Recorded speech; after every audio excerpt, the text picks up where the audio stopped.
Este será el tercer video sobre el tema cómo empezar a escribir un guión. Y ya sé lo que están pensando, después de los dos videos anteriores deben creer que es momento de abrir la página en blanco y comenzar a escribir ese guión. Pero no, aún hay una pregunta más que deben hacerse. ¿Cómo quiero contar esta historia?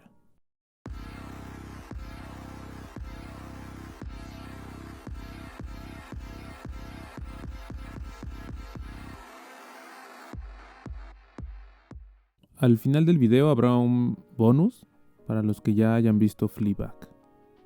Creo que esta es una de las preguntas más importantes que se pueden hacer antes de comenzar a escribir el guión.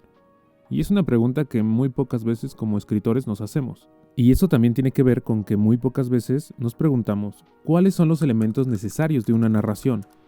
Por supuesto que la historia es esencial, pero el cómo se va a contar tiene el mismo valor. Y de ahí la importancia de comprender estos dos términos, historia y discurso. Para los que conozcan la teoría estructuralista sobre narrativa, estos dos términos deben hacer sentido. Para los que no, tampoco se espanten porque vamos a explicarlos. De eso se trata este video. Según los estructuralistas, todas las narraciones están constituidas de dos partes, dos caras de una misma moneda: la historia o contenido, el discurso o la expresión. La historia está constituida por la cadena de sucesos, acciones y acontecimientos, además, por lo que Seymour Chapman denomina los existentes, es decir, los personajes, objetos y el escenario. El discurso o la expresión se refiere a cómo se va a expresar esta historia. Se refiere a la forma en que se va a manifestar la historia sobre un determinado soporte material. Vamos a profundizar primero sobre qué es la historia. Los sucesos son los hechos y sus conexiones que ocurren en la historia, y que en el video anterior mostré una forma de organización. Los existentes son los que participan en estos sucesos, los personajes y las acciones que realizan, los objetos y los escenarios en donde ocurren los acontecimientos. También se incluyen los diálogos de los personajes.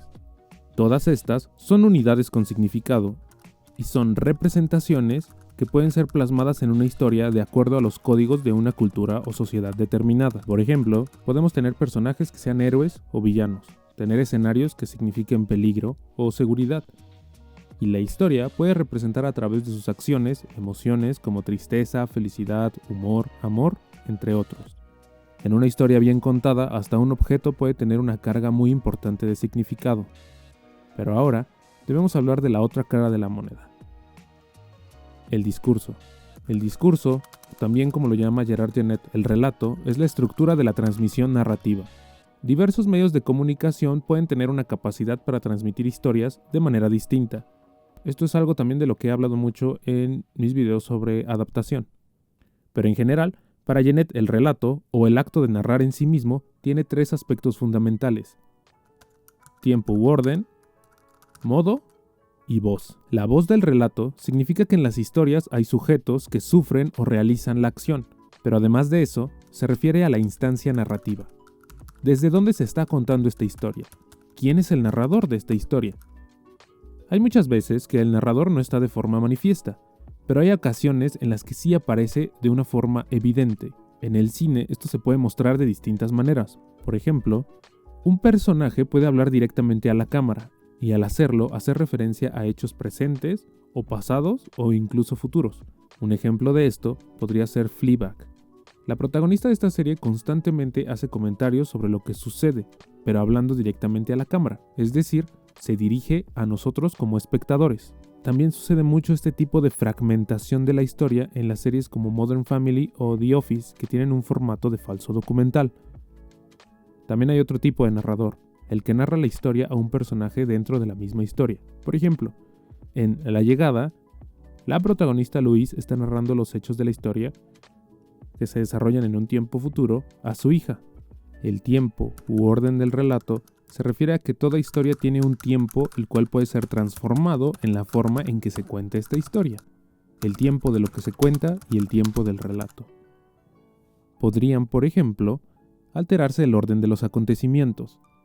Esto es lo que se le conoce como anacronía y se manifiesta en flashbacks o flash forwards. O también podría alterarse el orden en que se cuentan esos acontecimientos, como en la película Memento de Christopher Nolan, en la cual los acontecimientos de la historia se cuentan de forma inversa a cómo ocurrieron. La primera temporada de True Detective está contada desde la voz de los dos protagonistas, y al hacerlo, se construye un relato a partir de flashbacks de los personajes que poco a poco van acercándose al presente de la historia. Por último, debemos hablar del modo. El modo indica una determinada posición para afirmar más o menos de lo que se está hablando y para expresar los puntos de vista desde los que se está observando la acción. Así es, se puede contar una historia desde determinados puntos de vista, y cada uno de estos puntos de vista puede indicar distintas distancias y perspectivas de lo que se está contando.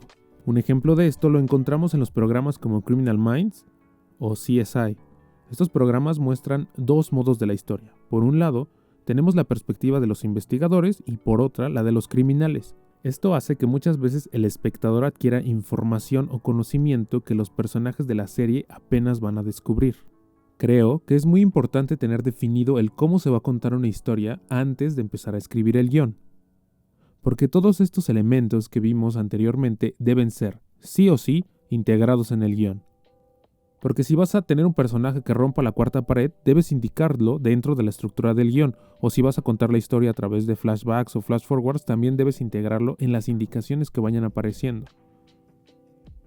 Espero que lo que vimos les ayude a explorar otras formas de contar historias, porque actualmente se están viendo nuevas formas muy interesantes para contarlas. Pero bueno, vamos a hablar por último de Fleabag.